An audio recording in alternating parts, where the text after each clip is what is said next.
Hello. അപ്പം പത്താമത്തെ ചാപ്റ്ററായ vector ആൽജിബ്രയെ കുറിച്ചാണ് നമ്മൾ പഠിക്കാനുള്ളത്. വെക്ടർ ആൽജിബ്രയിൽ നിങ്ങൾക്ക് വളരെ വലിയ മാർക്ക് 13 മാർക്കിനൊക്കെ സെക്കൻഡ് ടേമിനും അതുപോലെ തന്നെ 9 മാർക്കിനൊക്കെ നിങ്ങൾ ഫൈനൽ എക്സാമിനും ചോദിക്കാൻ ചാൻസ് ഉള്ള ഒരു ക്വസ്റ്റ്യൻ ആണ് വെക്ടർ ആൽജിബ്ര എന്നുള്ളത്. വെക്ടർ ആൽജിബ്രയുടെ കോൺസെപ്റ്റ് തിയറി മനസ്സിലാക്കി കഴിഞ്ഞാൽ പ്രോബ്ലം വളരെ ഈസി ആയിട്ട് ചെയ്യാൻ പറ്റുന്ന ഒരു ചാപ്റ്ററാണ് വെക്ടർ ആൽജിബ്ര. സോ നമുക്ക് നോക്കാം. വെക്ടർ ആൽജിബ്ര എന്ന് പറയുന്നത്, വെക്ടർ എന്ന് പറഞ്ഞു കഴിഞ്ഞാൽ മക്കളെ നമ്മൾ ഇത്രയും കാലം പഠിച്ചത് മാഗ്നിറ്റ്യൂഡ് മാത്രമാണ്, അതായത് ഒരു നമ്പർ മാത്രമാണ്, 2, 3 എന്നുള്ള ഓരോ നമ്പർ മാത്രമാണ്. അതിന്റെ കൂടെ IJK എന്നുള്ള ഡയറക്ഷൻ വെക്ടേഴ്സ് കൂടി. ഡയറക്ഷൻ ഇമ്പോർട്ടൻ്റ്, ദാറ്റ് ഇസ് അതിന്റെ ഡെഫിനേഷൻ തന്നെ പറഞ്ഞത് well as direction has magnitude as well as direction is called vector എന്നാണ് പറഞ്ഞത്. അതായത് മാഗ്നിറ്റ്യൂഡിന്റെ കൂടെ ഡയറക്ഷനും കൂടി വരുമ്പോൾ എന്താ അത് വെക്ടർ ആകുന്നത്. അതാണ് നമുക്ക് ഫസ്റ്റ് വെക്ടറിന്റെ ഡെഫിനേഷൻ പറഞ്ഞത്. പിന്നെ രണ്ടാമത് നമുക്ക് പഠിക്കാനുള്ളത് പൊസിഷൻ വെക്ടർ ആണ്. പൊസിഷൻ വെക്ടർ നിങ്ങൾ വലുതായിട്ടൊന്നും ചിന്തിക്കേണ്ട. നിങ്ങൾ നിൽക്കുന്ന ഒരു സ്ഥലത്ത് നിന്ന് മേലെ ഒരു ബൾബിനെ നിങ്ങൾ നോക്കുകയാണെങ്കിൽ, നിങ്ങൾ നിൽക്കുന്ന സ്ഥലത്ത് നിന്ന് മേലെയുള്ള ഒരു ബൾബിലേക്ക് ഉണ്ടാകും ഒരു ദൂരം ഉണ്ടാകും, ഒരു ലെങ്ത് ഉണ്ട്. ആ ലെങ്ത് നമുക്ക് ഒരു വെക്ടർ നമുക്ക് സൂചിപ്പിക്കാം. അതാണ് ഞാൻ ഇവിടെ എടുത്ത ഈ R വെക്ടർ എന്ന് പറയുന്നത്. എൻ്റെ ആ ഒരു ബൾബിലുള്ള പോയിന്റ് ആണ് ഇതാ എൻ്റെ P(x,y,z) എന്നുള്ളത്. P(x,y,z) എന്നുള്ളത് ആ ഒരു വെക്ടറിനെ ഞാൻ എന്ത് വിളിക്കാം? R വെക്ടർ എന്ന് വിളിക്കാം. അത് ഞാൻ നിൽക്കുന്ന സ്ഥലം, ഇവിടെ നിന്ന് അവിടത്തേക്ക് പോകുന്നത് R വെക്ടർ എന്ന് വിളിക്കാം. ആ R വെക്ടറാണ് മക്കളെ നമ്മൾ നമ്മുടെ പൊസിഷൻ വെക്ടർ എന്നുള്ളത്. YJ + ZK ഇങ്ങനെയാണ് ഒരു വെക്ടറിനെ സൂചിപ്പിക്കുക. XI + YJ + ZK എന്നുള്ള രൂപത്തിലാണ് ഒരു പൊസിഷൻ വെക്ടറിനെ സൂചിപ്പിക്കുക. അതിന്റെ മാഗ്നിറ്റ്യൂഡ് കാണുന്നതാണ്. ഈ പൊസിഷൻ വെക്ടറിന്റെ വെക്ടർ അല്ല, ഏതൊരു വെക്ടറിന്റെയും മാഗ്നിറ്റ്യൂഡ് കാണുന്ന ഒരു ഫോർമുലയാണ് മക്കളെ X² + Y² + Z². അതായത് K-ന്റെയും J-ന്റെയും I-ന്റെയും മാഗ്നിറ്റ്യൂഡ് തമ്മിൽ മാഗ്നിറ്റ്യൂഡ് സ്ക്വയർ ചെയ്യുക, എന്നിട്ട് പ്ലസ് ചെയ്യുക, റൂട്ട് കാണുക. അതാണ് നമ്മൾ മാഗ്നിറ്റ്യൂഡ് കാണുന്നത്. ഇതാണ് പൊസിഷൻ വെക്ടർ എന്നത്. രണ്ടാമതുള്ള മക്കളെ ഡയറക്ഷണൽ കൊസൈൻസ്. ഒന്നുമില്ല, ഡയറക്ഷണൽ കൊസൈൻസ് എന്ന് പറഞ്ഞു കഴിഞ്ഞാൽ നമ്മൾ ഇപ്പം പറഞ്ഞൊരു പൊസിഷൻ വെക്ടർ ഇല്ലേ, ആ പൊസിഷൻ വെക്ടർ നമ്മുടെ X ആക്സിസുമായും Y ആക്സിസുമായും Z ആക്സിസുമായും 3 dimensional geometry നമുക്ക് അടുത്ത ചാപ്റ്റർ പഠിക്കാനുണ്ട്. 3 ഡയമെൻഷണൽ ജോമെട്രിയിലാണ് നമ്മൾ സ്പേസിലുള്ള കാര്യങ്ങളെ കുറിച്ച് പറയാം. ഈ സ്പേസിലുള്ള കാര്യങ്ങളാണ് നമ്മൾ വെക്ടർ ഉപയോഗിച്ച് റെപ്രസെന്റ് ചെയ്യുന്നത്. ആ വെക്ടറിൽ റെപ്രസെന്റ് നമുക്ക് 3 ആക്സിസ് വേണം. X ആക്സിസ് വേണം, Y ആക്സിസ് വേണം, Z ആക്സിസും വേണം. അപ്പം ഈ X ആക്സിസും നമ്മളിപ്പം പറഞ്ഞ പൊസിഷൻ വെക്ടറും തമ്മിൽ ഉണ്ടാക്കുന്ന ആംഗിളിനെ ആൽഫ എന്നും, അതുപോലെ തന്നെ Y ആക്സിസ് ഉണ്ടാക്കുന്നതിനെ ഗാമ എന്നും, Y ആക്സിസ് ഉണ്ടാക്കുന്ന ബീറ്റ എന്നും, Z ആക്സിസ് ഉണ്ടാക്കുന്ന ഗാമ എന്നും വിളിച്ചു കഴിഞ്ഞാൽ നമുക്ക് ഡയറക്ഷണൽ കൊസൈൻസ് കാണാൻ പറ്റും. ഡയറക്ഷണൽ കൊസൈൻസ് നിങ്ങൾ റെപ്രസെന്റ് ചെയ്യുക. ദാറ്റ് ഈസ് ആ ഒരു ആംഗിൾസിനെ കോസ് ഉപയോഗിച്ച് നമ്മൾ എന്താക്കുക ആഡ് ആക്കുക. That is cos alpha, cos beta, അതുപോലെ തന്നെ കോസ് ഗാമ. ഇതാണ് നമ്മുടെ ഡയറക്ഷണൽ കൊസൈൻസ്. ഇനി നിങ്ങൾക്ക് ഒരു പൊസിഷൻ വെക്ടർ മാത്രം തന്നിട്ട് നിങ്ങളോട് പറയാണ് എന്തെന്ന് കണ്ടുപിടിക്കാനും ഡയറക്ഷണൽ കൊസൈൻസ് ആണ്. അങ്ങനെയാണെങ്കിൽ നിങ്ങൾക്ക് ഈ തന്ന P(x,y,z) ഉണ്ടല്ലോ, അതായിരിക്കും നിങ്ങളുടെ പൊസിഷൻ വെക്ടർ. അതായത് XI + YJ + ZK അതായിരിക്കും നിങ്ങളുടെ position vector. That is X/mod of R. That is magnitude of R. R എന്താണ്? പൊസിഷൻ വെക്ടർ ആണ്. So R is equal to √(x² + y² + z²). ഇത് കാണുക, എന്താക്കും അതിൽ കൊടുത്തു കഴിഞ്ഞാൽ നിങ്ങൾക്ക് ഡയറക്ഷണൽ കൊസൈൻസ് കിട്ടും. ഇത് ഇത്രയും പൊസിഷൻ വെക്ടറിൽ നിങ്ങൾ ചെയ്യേണ്ട കാര്യമുള്ളൂ. ഒരു ഒറ്റ വെക്ടർ പൊസിഷൻ വെക്ടർ മാത്രം തരാണ്. 2 പോയിന്റ് ഒക്കെ തന്നിട്ടുണ്ട്, നമുക്ക് അടുത്ത ചാപ്റ്ററിൽ പഠിക്കാനുണ്ട്. സോ നമുക്ക് അപ്പോൾ നോക്കാം. പിന്നെ അടുത്ത നമുക്ക് പഠിക്കാനുള്ള vector joining 2 points. Vector joining 2 points ആണ്. 2 പോയിന്റ് ഉപയോഗിച്ചുള്ള വെക്ടർ ജോയിനിങ്. അതായത് നമുക്ക് ഇവിടെ ഒരു പോയിന്റ് ഉണ്ട്, P1 ഉണ്ട്, ഇവിടെ ഒരു P2 ഉണ്ട്. ആ P1 നിന്നും P2ലേക്ക് ഒരു വെക്ടർ ഉണ്ടാവുമല്ലോ, അത് കണ്ടുപിടിക്കാൻ, that is P1 P2 vector. ആ വെക്ടർ കണ്ടുപിടിക്കാൻ കഴിഞ്ഞാൽ P1 എന്തുണ്ടാവും? ഒരു X1 Y1 Z1 എന്നുള്ള ഒരു പോയിന്റ് ഉണ്ടാവും. അതുപോലെ തന്നെ P2 X2 Y2 Z2 എന്നുള്ള പോയിന്റ് ഉണ്ടാവും. ഈ 2 പോയിന്റ് ഉണ്ടാവുമല്ലോ. ദാറ്റ് ഈസ് നമുക്ക് ആ വെക്ടർ കണ്ടുപിടിക്കാനുള്ള ഇക്വേഷൻ എന്ന് പറയുന്നത് X2 - X1. അതായത് P1 to P2 ആകുമ്പോൾ X2 - X1 Y2 - Y1J Z2 - Z1K. അതായത് P2 ൽ നിന്ന് P1 മൈനസ് ചെയ്യുക. ഇനി P2 P1 ആണെങ്കിലോ, P2 P1 ആണെങ്കിൽ നേരെ തിരിയും കേട്ടോ, X1 - X2 ആവേ. അത് ശ്രദ്ധിക്കണം.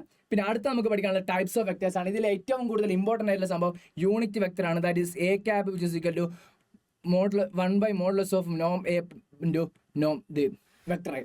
അതായത് A cap ഒരു A എന്നുള്ള വെക്ടറിന്റെ യൂണിറ്റ് വെക്ടർ കണ്ടുപിടിക്കണമെങ്കിൽ നിങ്ങൾ യൂസ് ചെയ്യേണ്ട ഇക്വേഷൻ ആണ് 1/magnitude of A into vector A. 1/magnitude of vector A into vector A. ഇതാണ് യൂണിറ്റ് വെക്ടർ. യൂണിറ്റ് വെക്ടർ എന്ന് പറഞ്ഞാൽ മാഗ്നിറ്റ്യൂഡ് 1 ആയിരിക്കണം. അത് കണ്ടുപിടിക്കാൻ നിങ്ങൾക്ക് ക്വസ്റ്റ്യനിൽ തരാറുണ്ട്. അതാണ് ഈ ഒരു സംഭവം എന്ന് പറയുന്നത്, കണ്ടുപിടിക്കേണ്ട ഉത്തരം. ബാക്കിയൊന്നും നിങ്ങൾക്ക് വലിയ ഇമ്പോർട്ടൻ്റ് ആയിട്ട് വരുന്നില്ല. കോ ഇനീഷ്യൽ വെക്ടർ എന്ന് വെച്ചാൽ ഒരേ ഇനീഷ്യൽ പോയിന്റ് ആണ്. കൊളീനിയർ എന്ന് പറഞ്ഞാൽ പാരലൽ ആയിട്ടുള്ള വെക്ടേഴ്സ് ആണ്. ഈക്വൽ വെക്ടേഴ്സ് എന്ന് പറഞ്ഞാൽ രണ്ടും എന്തായിരിക്കും? ഈക്വൽ ആയിരിക്കും. ഈക്വൽ വെക്ടേഴ്സ് നിങ്ങൾക്ക് പഠിക്കാനുണ്ട്. A = B ആകുമ്പോൾ അതിൻ്റെ മാഗ്നിറ്റ്യൂഡ്സ് നമ്മൾ A നെ XI YJ അതേപോലെ തന്നെ ZK എന്ന് ഇതാണെങ്കിൽ equal to AI plus BJ plus CK എന്ന് കൊടുക്കുകയാണെങ്കിൽ നമുക്ക് എന്തായിരിക്കണം X ഈക്വൽ ടു A ആയിരിക്കണം, Y is equal to B ആയിരിക്കണം, C is equal to Z ആയിരിക്കണം. അതായത് അതിൻ്റെ മാഗ്നിറ്റ്യൂഡ്സ് തമ്മിൽ ഈക്വൽ ആയിരിക്കണം. അങ്ങനെയാണെങ്കിലാണ് ഈക്വൽ വെക്ടേഴ്സ് ആവുക. പിന്നെ ഞാൻ ഇപ്പോൾ പറഞ്ഞ സംഭവം ഇതാ ഈക്വൽ വെക്ടേഴ്സ് അവിടെ പറഞ്ഞിട്ടുണ്ട്. ഇത് A and B are equal if A1 is equal to B1, A2 is equal to B2, A3 is equal to B3. ഏതൊക്കെ നമ്മൾ വെക്ടേഴ്സ് എടുത്തത്? A1I plus A2J plus A3K, അതേപോലെ തന്നെ B1I plus B2J plus B3K. രണ്ട് vectors എടുത്തു. ആ രണ്ട് vectors തമ്മിൽ ആഡ് ചെയ്താൽ പിന്നെയും നമുക്ക് കിട്ടുക ഒരു വെക്ടർ തന്നെ ആയിരിക്കും. ആ ആഡ് ചെയ്യുന്ന ഫോർമുലയാണിത്. A1 ഡയറക്റ്റ് ആഡ് ചെയ്യുക. അതേപോലെ തന്നെ മൈനസ് ചെയ്യുന്നതാണ്, ഡയറക്റ്റ് മൈനസ് ചെയ്യുക, ഡയറക്റ്റ് മൈനസ് ചെയ്യുക. ഇനി ഒരു സ്കാലർ ഇത് മൾട്ടിപ്ലിക്കേഷൻ ചെയ്യുകയാണ്. അതായത് ഒരു സ്കാലാറിനെ കൊണ്ട് ആ ഒരു വെക്ടറിനെ മൊത്തം മൾട്ടിപ്ലൈ ചെയ്യുകയാണെങ്കിൽ അതിലുള്ള ഓരോ മാഗ്നിറ്റ്യൂഡിനും ആ ഒരു സ്കാലാറിനെ കൊണ്ട് മൾട്ടിപ്ലൈ ചെയ്യാം. മാഗ്നിറ്റ്യൂഡ് അല്ല, സോറി, ഓരോ അതിൻ്റെ അതിൻ്റെ കൂടെയുള്ള കോഎഫിഷ്യനോട് എന്തൊക്കെ ആ ഒരു സ്കാലാർ മൾട്ടിപ്ലൈ ചെയ്യാം. പിന്നെ അടുത്താണ് മക്കളെ സെക്ഷൻ ഫോർമുല. സെക്ഷൻ ഫോർമുല എന്ന് പറഞ്ഞാൽ നിങ്ങളൊന്നും നോക്കണം, നിങ്ങൾക്ക് ഒരൊറ്റ പൊസിഷൻ വെക്ടർ അല്ലേ നിങ്ങൾ എടുത്തുണ്ടാവുക. ആ ഒരു ഒറ്റ പൊസിഷൻ വെക്ടറിന് പകരം ഞാൻ രണ്ട് പൊസിഷൻ വെക്ടർ എടുത്തു. ഞാനിവിടെ ഓയിൽ നിൽക്കുകയാണ്. ഓയിൽ നിന്നും Pയിലേക്ക് ഒരു വെക്ടർ ഉണ്ട്. അതേപോലെ തന്നെ ഓയിൽ നിന്നും Qയിലേക്ക് ഒരു വെക്ടർ ഉണ്ട്. അതുപോലെ തന്നെ Pയും Qയും തമ്മിൽ യോജിപ്പിക്കുന്ന ഒരു ലൈൻ സെഗ്മെന്റ് ഉണ്ട്. ആ ലൈൻ സെഗ്മെന്റിന്റെ ഇടയിൽ ഒരു 6 എന്നുള്ളൊരു പോയിന്റ് ഉണ്ട്. ലൈൻ സെഗ്മെന്റിന്റെ ഇടയിൽ 6 എന്നുള്ളൊരു പോയിന്റ് ഉണ്ട്. ആ 6 എന്നുള്ള പോയിന്റ് ഈ PQ എന്നുള്ള ലൈൻ സെഗ്മെന്റിന്റെ M:N എന്നുള്ള റേഷ്യോയിൽ എന്താക്കുന്നുണ്ട്? ഡിവൈഡ് ചെയ്യുന്നുണ്ട്, അതായത് കട്ട് ചെയ്യുന്നുണ്ട്. അതായത് ആ ഒരു ഇതിൽ എന്താക്കുന്നുണ്ട്? അതിന് രണ്ടായിട്ട് മുറിക്കുന്നുണ്ട്. അപ്പം M:N എന്നുള്ള രണ്ടായി ഇതിൽ മുറിക്കുന്നുണ്ടെങ്കിൽ ഈ 6ഉം നമ്മുടെ ആദ്യം നിന്ന ഒറിജിനും തമ്മിൽ എന്തുണ്ടാവും? ഒരു 6 എന്നുള്ളൊരു പൊസിഷൻ വെക്ടർ ഉണ്ടാവും. ആ പൊസിഷൻ വെക്ടർ കാണാനുള്ള ഫോർമുലയാണ് സെക്ഷൻ ഫോർമുല എന്ന് പറയുന്നത്. ഇനി അതേ ടൈം ആ ഒരു O എന്നുള്ള ഒറിജിനിൽ നിന്നും P ഇവിടെയാണ്, അതേപോലെ തന്നെ Q ഇവിടെയുണ്ട്. പക്ഷെങ്കിൽ നമ്മുടെ 6 എന്നുള്ള പോയിന്റ് Qൻ്റെയും പുറത്താണുള്ളത് എങ്കിൽ അതിനാ N ഇവിടെയും M എന്നുള്ളത് ആ ഒരു ഫുള്ളായിട്ടുള്ള ലെങ്ത്തും ആണെങ്കിൽ ആ ഒരു പൊസിഷൻ വെക്ടറിന്, അതായത് ഈ O മുതൽ 6 വരെയുള്ള പൊസിഷൻ വെക്ടറിന് എക്സ്റ്റേണലി കാണുന്ന ഇത് ഫോർമുലയാണ് vector R is equal to MB minus NA by M minus N എന്നുള്ളത്. R vector which is equal to MB minus NA by M minus N എന്നുള്ളത്. സോ അത് എക്സ്റ്റേണലി ആണ്, മറ്റേത് ഇന്റേണലി ആണ്. കറക്റ്റ് നിങ്ങളോട് ചോദിക്കും, ഇന്റേണലി കാണാൻ പറയും, എക്സ്റ്റേണലി കാണാൻ പറയും. സോ ആ ഒരു ക്വസ്റ്റ്യൻ നിങ്ങൾ ശ്രദ്ധിച്ച് ചെയ്യുക. പിന്നെ ഇതിൽ ഏറ്റവും ഇമ്പോർട്ടൻ്റ് ആയ മറ്റൊരു കാര്യമാണ് A.B. A.Bയുടെ കാര്യത്തിൽ നിങ്ങൾ ഓർച്ച മക്കളെ ഈ ഒരു സംഭവം A.B കാണുമെന്ന് വെച്ച് കഴിഞ്ഞാൽ രണ്ട് A1 A2 A3 A1I plus A2K plus A3J എന്നുള്ള A3Z എന്നുള്ള A3J എന്നുള്ളൊരു വെക്ടർ നിങ്ങൾക്ക് തന്നു കഴിഞ്ഞു കഴിഞ്ഞാൽ അതേപോലെ തന്നെ A വെക്ടറാണ് തന്നത് A1I plus A2J plus A3K. അതേപോലെ തന്നെ B വെക്ടർ എനിക്ക് തന്നു തരികയാണ് B1I plus B2J plus B3K. ഇങ്ങനെ രണ്ട് വെക്ടർ തന്നു കഴിഞ്ഞാൽ A.B ആണെങ്കിൽ എന്തൊക്കെ ആ രണ്ട് തമ്മിൽ multiply A1 × B1 A2 × B2 plus A3 × B3. ഇതാണ് A.B. പക്ഷേ നിങ്ങൾ ഒരു കാര്യം ശ്രദ്ധിക്കണം, വെക്ടറിന്റെ കേസിൽ A.B ചെയ്താൽ മാത്രമാണ് നമുക്കൊരു റിയൽ നമ്പർ കിട്ടുക. A.B ചെയ്ത് കഴിഞ്ഞാൽ നമുക്ക് കിട്ടുക ഒരു റിയൽ നമ്പർ ആയിരിക്കും, ഒരു വെക്ടർ ഒരിക്കലും കിട്ടില്ല. പിന്നെ അതേപോലെ തന്നെ A.B = 0 ആണെങ്കിൽ ആ രണ്ട് വെക്ടേഴ്സും പെർപെൻഡിക്കുലർ ആയിരിക്കും. ഒരു രണ്ട് വെക്ടേഴ്സ് പെർപെൻഡിക്കുലർ ആണോ നോക്കിയാൽ എന്ത് ചെയ്താൽ മതി?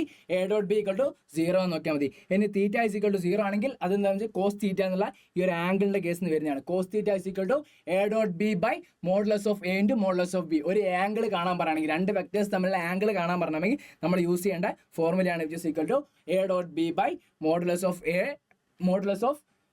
into modulus of B. ഈ ഒരു ഇക്വേഷൻ വെച്ചിട്ടാണ് ബാക്കി 0 ആകുമ്പോഴും 90 ആകുമ്പോഴൊക്കെ വ്യത്യാസങ്ങൾ നമ്മൾ നോക്കുന്നത്.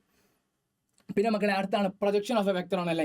പ്രൊജക്ഷൻ്റെ കേസിൽ നിങ്ങൾ പ്രൊജക്ഷൻ എന്ന് പറഞ്ഞാൽ നിങ്ങളൊന്നും ആലോചിക്കേണ്ട, ഒരു പ്രൊജക്ടർ ഉപയോഗിച്ചിട്ട് നമ്മുടെ ഒരു സിനിമ കാണുന്ന, അപ്പോൾ ഒരു ലൈറ്റ് ഇവിടുന്ന് എന്തുണ്ടാവും? നേരെ മേലേക്ക് പോകുന്നുണ്ടാവും. ആ ഒരു വാളിലേക്കാണ് എന്ത് പോകുന്നത്? ആ ഒരു ലൈറ്റ് പോകുന്നത് വാളിലേക്കാണ് ആ ഒരു ലൈറ്റ് പോകുന്നത്. ആ വാളിൽ സ്ഥിതി ചെയ്യുന്ന ആ ഗ്രൗണ്ടിൽ നിന്നും നമ്മൾ വെച്ച ഒരു പ്രൊജക്ഷനില്ലേ, പ്രൊജക്ടർ വെച്ച് ഇവിടെ നിന്ന് ഞാൻ എന്തൊക്കെയാണ് ലൈറ്റ് ഇവിടെ വാളിലേക്ക് ലൈറ്റ് വിട്ടു, പ്രൊജക്ടർ സ്ക്രീൻ ഇട്ടു. അപ്പോൾ ഈ ഒരു ഗ്രൗണ്ടിൽ നിന്നും ഈ നമ്മൾ വെച്ച് പ്രൊജക്ടറിലേക്ക് ഒരു വെക്ടർ ഉണ്ടല്ലോ, ഒരു ലെങ്ത് ഉണ്ടാവല്ലോ, ആ ലെങ്ത്തിനെ സൂചിപ്പിക്കാൻ നമ്മൾ എന്താക്കി ഒരു വെക്ടർ എടുത്തു, P vector, that is projection vector. അതിനെയാണ് നമ്മൾ പ്രൊജക്ഷൻ വരുന്നത്. അതായത് നമ്മൾ സ്ക്രീൻ ചെയ്തപ്പോൾ നമ്മൾ മേലെയാണ് സ്ക്രീൻ ചെയ്തത്, മേലെയാണല്ലോ എന്തായാലും സ്ക്രീൻ ചെയ്യുക. ആ സ്ക്രീൻ ചെയ്യുമ്പോൾ നേരത്തെ ഗ്രൗണ്ടിലേക്ക് ഉണ്ടാവുമല്ലോ, ആ ഗ്രൗണ്ടും നമ്മുടെ ഈ പ്രൊജക്ടറും തമ്മിലൊരു ലെങ്ത് ഉണ്ടാവുമല്ലോ, ആ ലെങ്ത്തിനെ സൂചിപ്പിക്കാൻ ഒരു P എന്നുള്ള വെക്ടർ എടുത്തു, അവിടെ ഒരു വെക്ടർ ഉണ്ടാവും. ആ വെക്ടറിനാണ് നമ്മൾ പ്രൊജക്ഷൻ വെക്ടർ എന്ന് പറയുന്നത്. ഇനി ആ പ്രൊജക്ഷൻ വെക്ടർ കാണാനുള്ള ഇക്വേഷനാണ്, that is projection of a vector എന്ന് പറയുന്നത്. പ്രൊജക്ഷൻ വെക്ടർ എന്ന് രണ്ടാണ്. പ്രൊജക്ഷൻ ഓഫ് എ വെക്ടർ എന്ന് പറഞ്ഞാൽ പ്രൊജക്ഷൻ വെക്ടറിന്റെ മാഗ്നിറ്റ്യൂഡാണ്. പ്രൊജക്ഷൻ വെക്ടറിന്റെ മാഗ്നിറ്റ്യൂഡാണ് projection of a vector. Okay, അപ്പോൾ അത് കാണാനുള്ള ഇക്വേഷൻ ആണത്. 2 വെക്ടർ തരും. സോ 2 വെക്ടർ തന്നിട്ട് നിങ്ങളോട് പറയുന്ന പ്രൊജക്ഷൻ കാണാൻ പറഞ്ഞാൽ ഇക്വേഷൻ യൂസ് ചെയ്യുക 1/(b × a.b) യൂസ് ചെയ്താൽ മതി.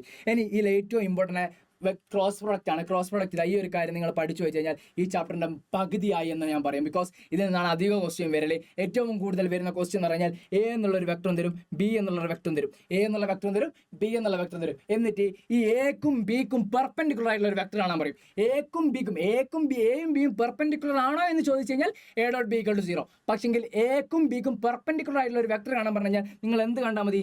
a × b കണ്ടാൽ മതി. a × b കണ്ടു കഴിഞ്ഞാൽ നിങ്ങൾക്ക് വീണ്ടും ഒരു വെക്ടർ കിട്ടാം. എക്കും ബിക്കും പെർപെൻഡിക്കുലർ ആയിട്ടുള്ള ഒരു വെക്ടർ കാണാൻ പറഞ്ഞാൽ നിങ്ങൾ എന്ത് കണ്ടാൽ മതി? a × b കണ്ടാൽ മതി. a × b കണ്ടു കഴിഞ്ഞാൽ നിങ്ങൾക്ക് ഒരു വെക്ടർ കിട്ടും. ദാറ്റ് ഈസ് അത് ആ വെക്ടർ എക്കും ബിക്കും പെർപെൻഡിക്കുലർ ആയിരിക്കും. എന്നിട്ട് അതിന് യൂണിറ്റ് വെക്ടർ കാണാനൊക്കെ പറയലുണ്ട്. സോ ഇതെന്തൊക്കെ ശ്രദ്ധിക്കുക. പിന്നെ a × b = 0 ആണെങ്കിൽ എന്തായിരിക്കും? അത് പാരലൽ ആയിരിക്കും. a × b = 0 ആണെങ്കിൽ പാരലൽ. ഇതൊക്കെ പിന്നെ നമുക്ക് പറഞ്ഞു പഠിക്കാനുള്ള വലിയ കാര്യമില്ല. ഈ സൈൻ തീറ്റയുടെ കാര്യം നമ്മൾ വലിയ ഇതാക്കിയില്ല. പിന്നെ നമ്മൾ നോക്കേണ്ട കാര്യമാണ് area of A triangle. Area of A triangle പഠിക്കുന്നതിന് പകരം നിങ്ങൾ ഏരിയ ഓഫ് എ പാരലലോഗ്രാം പഠിക്കുക. അതായത് നിങ്ങൾക്ക് ഇതാണ് പാരലലോഗ്രാം. ഇവിടെ നമുക്കൊരു എ വെക്ടർ ഉണ്ട്, അതേപോലെ തന്നെ ഇവിടെ ഒരു ബി വെക്ടറും ഉണ്ടെങ്കിൽ നിങ്ങൾക്ക് പാരലലോഗ്രാം കാണാൻ എന്താ മതി? അതിൻ്റെ മോഡുലസ് കണ്ടാൽ മതി. a × b മോഡുലസ് കണ്ടു കഴിഞ്ഞാൽ എന്ത് കിട്ടും? ആ ഒരു എന്ത് കിട്ടും? ഏരിയ കിട്ടും പാരലലോഗ്രാമിൻ്റെ. ഇനി നിങ്ങൾക്ക് എന്ത് കാണണം? ട്രയാങ്കിളിൻ്റെ ഏരിയ ആണെങ്കിൽ അതിന് നേരെ ഡിവൈഡ് എന്തൊക്കെയാണ് പകുതിയാക്കിയാൽ മതി. പകുതിയാക്കുമ്പോൾ ½ × a × b. ഇതാണ് ഏരിയ ഓഫ് എ ട്രയാങ്കിളിൻ്റെ എന്ത് ഫോർമുല എന്ന് പറയുന്നത്. സോ ഈ ഒരു ക്വസ്റ്റ്യൻസ് a × b അധികം ക്വസ്റ്റ്യൻസ് വരില്ലേ. സോ a × b നിങ്ങൾ വളരെ വളരെ വളരെ വി ഞാൻ ചില കാര്യങ്ങളൊക്കെ ഞാൻ വി കൊടുക്കുക. അത് നിങ്ങൾ വളരെ ഇമ്പോർട്ടൻറ്റ് കൊടുത്തിട്ട് പഠിക്കണം. സോ ഈ ഒരു ചാപ്റ്ററിൽ ഏറ്റവും കൂടുതൽ ഇമ്പോർട്ടൻറ്റ് സംഭവം എന്ന് പറഞ്ഞാൽ a × b കണ്ടുപിടിക്കലാണ്. a × b യുടെ കാര്യത്തിൽ ഈ ഒരു സംഭവം ദാറ്റ് ഈസ് എക്കും ബിക്കും പെർപെൻഡിക്കുലർ ആയിട്ടുള്ള വെക്ടർ എന്ന് പറയുന്നത് a × b ആയിരിക്കും. സോ ഈ ഒരു കാര്യം ശ്രദ്ധിക്കുക. നല്ലോണം ഇമ്പോർട്ടൻറ്റ് കൊടുത്ത് തന്നെ പഠിക്കുക, നല്ല മാർക്ക് സ്കോർ ചെയ്യുക. ഓക്കെ.